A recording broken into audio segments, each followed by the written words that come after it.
آج ہمارے سامنے کچھ ایسے نوٹس اور مضامین ہیں جو ایک بہت ہی عام لیکن گہرے عمل کے بارے میں ہیں، درود شریف۔ جی ہم میں سے اکثر لوگ چلتے پھرتے اٹھتے بیٹھتے درود پڑھتے ہیں، لیکن کیا ہم نے کبھی رک کر سوچا ہے کہ اس سادہ سے جملے کے پیچھے کتنی طاقت چھپی ہے؟ بالکل، اور آج ہم یہی کھوجنے کی کوشش کریں گے کہ اس عمل کی اصل روح کیا ہے۔ صحیح۔ ہم صرف یہ نہیں دیکھیں گے کہ کیا پڑھنا ہے، بلکہ یہ سمجھیں گے کہ کیوں پڑھنا ہے، اس کے بہترین الفاظ کون سے ہیں جو خود نبی علیہ السلام نے سکھائے، اور اس سے جڑی کچھ عام غلط فہمیوں کو بھی دور کریں گے۔ اچھا، تو آج کا مقصد ہے درود شریف کی طاقت کو صحیح معنوں میں سمجھنا۔ جی بالکل۔ تو آئیے اس کی جڑ سے شروع کرتے ہیں۔ جب بات درود پڑھنے کی ہو تو الفاظ کا ایک سمندر ہے جو لوگوں نے اپنی محبت میں لکھے ہیں۔ جی لیکن اگر ہم بنیاد پر جائیں تو ہمارے ذرائع کے مطابق سب سے مستند اور افضل الفاظ کون سے ہیں؟ دیکھیں، ماخذ اس معاملے میں بہت واضح ہے۔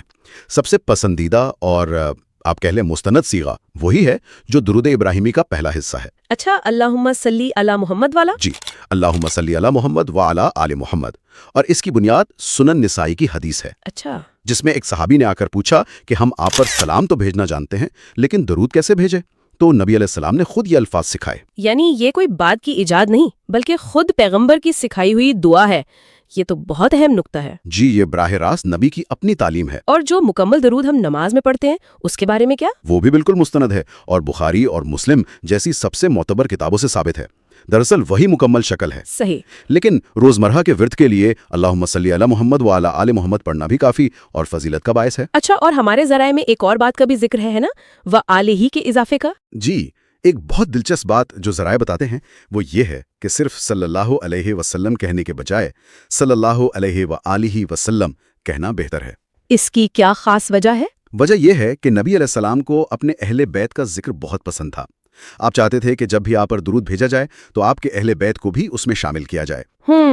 تو یہ ان کی محبت کا اظہار ہے۔ بالکل، یہی وجہ ہے کہ جو درود آپ نے خود سکھایا یعنی درود ابراہیمی، اس میں بھی آل محمد کا ذکر شامل کروایا۔ یہ تو الفاظ کی بات ہو گئی۔ اب آتے ہیں تعداد پر، جو اکثر لوگوں کے ذہن میں ایک سوال ہوتا ہے، کیا کوئی ٹارگٹ ہے دن میں کتنی بار پڑھنا چاہیے؟ یہاں خوبصورتی یہ ہے کہ کوئی سخت پابندی نہیں ہے، جتنا زیادہ پڑھیں اتنا ہی بہتر ہے۔ ٹھیک ہے، لیکن ہمارے ذرائع ایک بہت ہی آسان اور قابل عمل فارمولہ بتاتے ہیں جو ہر کوئی اپنا سکتا ہے۔ وہ کیا ہے؟ طبرانی کی ایک حدیث ہے جسے علماء صحیح سند والی مانتے ہیں، اچھا، اور اس میں فرمایا گیا کہ جو شخص صبح 10 مرتبہ اور شام 10 مرتبہ مجھ پر درود بھیجے گا اسے قیامت کے دن میری شفاعت نصیب ہوگی۔ صرف 10 مرتبہ صبح اور 10 مرتبہ شام؟ یہ تو دن میں بمشکل 2 منٹ کا عمل ہے۔ بالکل۔ اور اس کا انعام قیامت کے دن شفاعت ہے؟ یہ تو بہت ہی زبردست سودا ہے۔ جی، یہ کم سے کم حد ہے جسے عادت بنایا جا سکتا ہے۔ صحیح۔ اس کے علاوہ ایک اور روایت کا بھی ذکر ہے جس کی سند پر کچھ علماء کو کلام ہے، لیکن فضائل اعمال میں اسے بیان کیا جاتا ہے۔ اس کے مطابق روزانہ 100 مرتبہ درود پڑھنے والے کو 3 چیزوں سے نجات ملتی ہے: منافقت سے، جہنم کی آگ سے، اور اسے قیامت کے دن شہیدوں کے ساتھ اٹھایا جائے گا۔ 100 کا عدد یہ اکثر ہمیں دیگر وظائف میں بھی ملتا ہے، جیسے سبحان اللہ و بحمدہ 100 مرتبہ پڑھنا۔ جی، ایسا لگتا ہے۔ نبی علیہ السلام کے اکثر معمولات میں 100 کا عدد نظر آتا ہے۔ اس عدد میں کوئی خاص حکمت ہے؟ شاید اس لیے کہ یہ ایک ایسی تعداد ہے جو نہ بہت کم ہے کہ اس کی کوئی اہمیت نہ ہو، اور نہ اتنی زیادہ کہ روزانہ کرنا مشکل ہو جائے۔ یعنی استقامت یا کنسسٹنسی قائم کرنے کے لیے ایک بہترین ہدف ہے۔ بالکل۔ ٹھیک ہے، تو ہمیں کیا پڑھنا ہے اور کتنا پڑھنا ہے، اس کا ایک واضح فریم ورک مل گیا۔ اب آتے ہیں سب سے اہم سوال پر، کیوں؟ اس عمل کے پیچھے جو انعامات ہیں وہ واقعی حیران کن ہیں۔ وہ حصہ ہے جہاں اس عمل کی اصل طاقت ظاہر ہوتی ہے۔ سنن نسائی کی ایک صحیح حدیث کے مطابق جب آپ ایک بار درود پڑھتے ہیں تو آپ کو کوئی ایک انعام نہیں ملتا، اچھا، آپ کو 4 انعامات کا ایک پیکج ملتا ہے۔ اللہ آپ پر 10 رحمتیں نازل فرماتا ہے، آپ کے 10 گناہ معاف کیے جاتے ہیں، آپ کو 10 نیکیاں ملتی ہیں، اور آپ کے 10 درجات بلند کیے جاتے ہیں۔ ایک منٹ، ایک عمل اور 4 انعامات، وہ بھی 10 گنا؟ جی، یہ تو روحانی سرمایہ کاری پر سب سے زیادہ منافع دینے والے اعمال میں سے ایک لگتا ہے۔ یہی اس کا کمال ہے۔ نفلی عبادات میں شاید ہی کوئی ایسا عمل ہو جس پر اتنے متنوع اور بڑے انعامات کا وعدہ ہو۔ یہ تو اللہ کی طرف سے اپنے نبی کے امتیوں کے لیے ایک خاص تحفہ ہے۔ بالکل۔ اور اسی لیے شاید جمعے کے دن پر اتنا زیادہ زور دیا جاتا ہے۔ اکثر سنتے ہیں کہ جمعے کو درود کی کثرت کرنی چاہیے، اس کی کیا خاص وجہ ہے؟ اس کی وجہ ابو داؤد اور سنن نسائی کی وہ مشہور حدیث ہے جس میں نبی علیہ السلام نے فرمایا کہ تمہارے دنوں میں سب سے افضل دن جمعہ کا ہے۔ ٹھیک ہے۔ اسی دن آدم علیہ السلام پیدا ہوئے، اسی دن انہوں نے وفات پائیں، اسی دن سور پھونکا جائے گا، اور اسی دن قیامت آئے گی۔ پھر آپ نے فرمایا، بس اس دن مجھ پر کثرت سے درود بھیجا کرو کیونکہ تمہارا درود مجھ پر پیش کیا جاتا ہے۔ یہاں پر صحابہ نے ایک بہت گہرا سوال پوچھا تھا جو آج بھی بہت سے لوگوں کے ذہن میں آتا ہے۔ جی، انہوں نے عرض کیا، یا رسول اللہ، ہمارا درود آپ پر کیسے پیش کیا جائے گا جبکہ آپ وفات پا چکے ہوں گے اور آپ کا جسم مٹی میں مل چکا ہوگا؟ بالکل۔ اور اس سوال کا جو جواب دیا گیا وہ ہمارے عقیدے کی بنیاد ہے۔ کیا جواب تھا؟ نبی علیہ السلام نے فرمایا، ان اللہ حرم علی الارض ان تأکل اجساد الانبیاء، یعنی اللہ نے زمین پر حرام کر دیا ہے کہ وہ نبیوں کے جسموں کو کھائے۔ بالکل، اس کا مطلب یہ ہے کہ انبیاء اپنی قبروں میں حیات ہیں اور ان پر درود و سلام براہ راست پیش ہوتا ہے۔ یہ کوئی غیر فعال عمل نہیں بلکہ ایک زندہ تعلق ہے۔ یہ ایک بہت گہری بات ہے جو اس پورے عمل کو ایک نئی جہت دیتی ہے۔ یہ صرف الفاظ دہرانا نہیں بلکہ ایک تعلق قائم کرنا ہے۔ اچھا، یہ فضائل اور تعداد تو سمجھ میں آ گئیں، لیکن درود کے الفاظ میں ایک حصہ ایسا ہے جس پر اکثر بحث ہوتی ہے، آل محمد۔ جی، ماخذ اس گتھی کو کیسے سلجھاتا ہے کہ اس سے مراد کون لوگ ہیں؟ جی، یہ ایک بہت اہم نقطہ ہے جسے ماخذ نے تفصیل سے بیان کیا ہے۔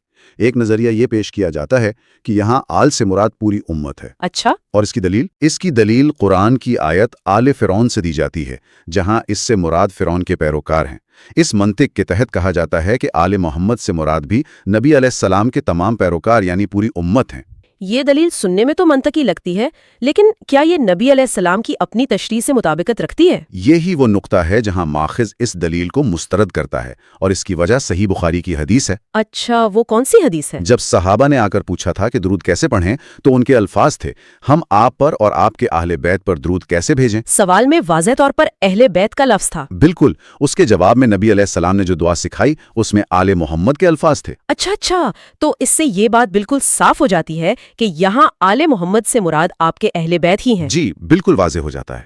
اہل بیت سے کون لوگ مراد ہیں؟ اس کی بھی کوئی وضاحت ہے؟ جی، صحیح مسلم کی ایک حدیث میں اس کی بھی وضاحت ہے کہ اس سے مراد آل علی، آل عقیل، آل جعفر اور آل عباس ہیں۔ یہ نبی علیہ السلام کا قریبی خاندان ہے۔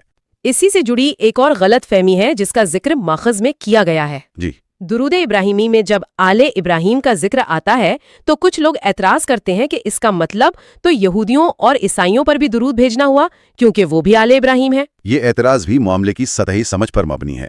یہاں آل ابراہیم سے مراد حضرت ابراہیم کی صرف نسلی اولاد نہیں بلکہ ان کی وہ اولاد ہے جو توحید کے راستے پر قائم رہی، جیسے حضرت اسماعیل، اسحاق، یعقوب، موسیٰ، عیسیٰ اور خود محمد صلی اللہ علیہ وآلہ وسلم۔ اس سے وہ لوگ مراد نہیں جنہوں نے ان کی تعلیمات کو چھوڑ کر شرک یا کفر کا راستہ اپنایا۔ اس کی کوئی اور مثال قرآن یا حدیث سے ملتی ہے؟ بالکل، اور بہت واضح مثال قرآن میں حضرت نوح علیہ السلام کے بیٹے کی ہے۔ اچھا، جب طوفان آیا تو ان کا بیٹا ایمان نہ لانے والوں کے ساتھ تھا۔ حضرت نوح نے اللہ سے دعا کی کہ اے میرے رب، میرا بیٹا میرے اہل میں سے ہے۔ تو اللہ نے کیا جواب دیا؟ اللہ نے جواب دیا، اے نوح، وہ تیرے اہل میں سے نہیں کیونکہ اس کے عمل اچھے نہیں تھے۔ یہاں اللہ نے واضح کر دیا کہ اصل نسبت عمل اور ایمان کی ہے، صرف خون کی نہیں۔ یہ تو بہت ہی طاقتور اصول ہے۔ نسبت کا تعلق عمل سے ہے، صرف نسل سے نہیں۔ جی، اور یہیں سے ہمارے ذرائع بحث کو صرف علمی دائرے سے نکال کر ہمارے آج کے سماجی رویوں کی طرف لے آتے ہیں، جو کہ بہت دلچسپ ہے۔ جی، ماخذ اس نقطے پر گہری تنقید کرتا ہے کہ ہم نبی علیہ السلام کے نام کے ساتھ درود پڑھنے میں کتنی غفلت برتتے ہیں۔ اچھا، ایک مشاہدہ یہ بیان کیا گیا ہے کہ شیعہ اور اہل حدیث حضرات اس کا بہت اہتمام کرتے ہیں۔ جب بھی نبی کا نام آتا ہے تو وہ مکمل صلی اللہ علیہ وآلہ وسلم کہتے ہیں۔ یہ بات تو ہے۔ اس کے برعکس کئی دوسرے مکاتب فکر کے مقررین پوری تقریر کر جاتے ہیں، بار بار حضور، نبی پاک، سرکار کہتے ہیں، لیکن ایک بار بھی درود نہیں پڑھتے۔ اور ماخذ میں اس رویے کا موازنہ ان کے اپنے بزرگوں کے ساتھ کیا گیا ہے نا؟ جی، اور یہی وہ تضاد ہے تو چونکا دینے والا ہے۔ وہی مقررین جب اپنے سلسلے کے کسی بزرگ کا نام لیتے ہیں تو ہمیشہ رحمت اللہ علیہ یا قدس و سر العزیز جیسے القابات کا اہتمام کرتے ہیں۔ تو سوال یہ اٹھتا ہے کہ جس نبی کی نسبت سے ساری بزرگیاں ہیں، ان کا حق ادا کرنے میں اتنی کوتاہی کیوں؟ جامع ترمذی کی حدیث ہے کہ وہ شخص بخیل یعنی کنجوس ہے جس کے سامنے میرا ذکر ہو اور وہ مجھ پر درود نہ پڑے۔ یہ تو بہت سخت وعید ہے۔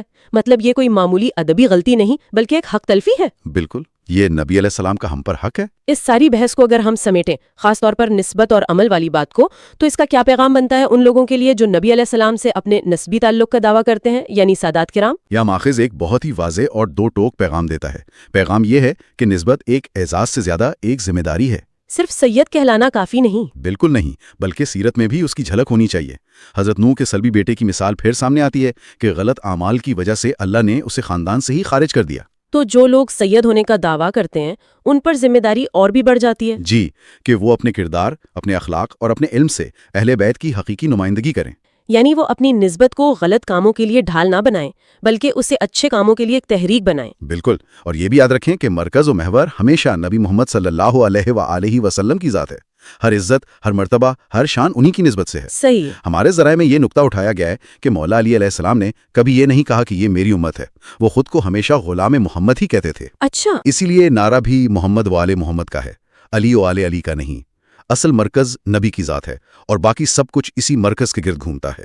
آج کی اس گفتگو سے یہ بات بالکل صاف ہو گئی کہ درود شریف صرف چند الفاظ کا ورد نہیں ہے۔ جی نہیں، یہ محبت کا اظہار ہے، عقیدت کا ثبوت ہے، ایک زندہ تعلق کا ذریعہ ہے اور روحانی ترقی کا ایک شارٹ کٹ بھی ہے۔ بالکل، یہ ایک ایسا عمل ہے جو ہماری دنیا اور آخرت دونوں کو سنوارنے کی طاقت رکھتا ہے۔ اور یہ گفتگو ہمارے لیے سوچنے کے لیے ایک بہت اہم سوال چھوڑ جاتی ہے۔ جی، وہ یہ ہے کہ اگر کسی عظیم شخصیت یا میراث سے نسبت رکھنا صرف ایک اعزاز نہیں بلکہ ایک بہت بڑی ذمہ داری ہے، تو یہ اصول ہماری اپنی زندگیوں پر کیسے لاگو ہوتا ہے؟